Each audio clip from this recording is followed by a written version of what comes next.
საგანგებო სამსახურების ინფორმაციით რუსული ძალების მიერ ცენტრალურ უკრაინაში დნიპროზე მიტანილი იერიშის შედეგად 10 მშვიდობიანი მოქალაქე დაშავდა. როგორც ხელისუფლებაში აცხადებენ, იერიშის შედეგად დაზიანდა მაღალსართულიანი საცხოვრებელი კორპუსი, ქალაქის ადმინისტრაციული შენობა და კერძო სახლები.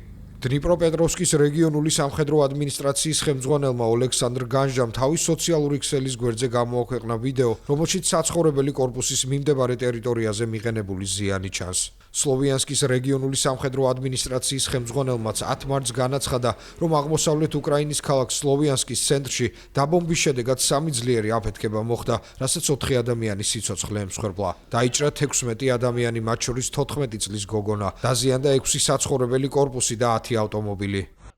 მოწინააღმდეგემ ჩვენს ქალაქზე ავიაიერიში მიიტანა. ქალაქის ცენტრალურ ნაწილში 3 მართვადის საავიაციო ბომბი ჩამოვარდა. ბევრია დაშავებული, არიან დაღუპულებიც.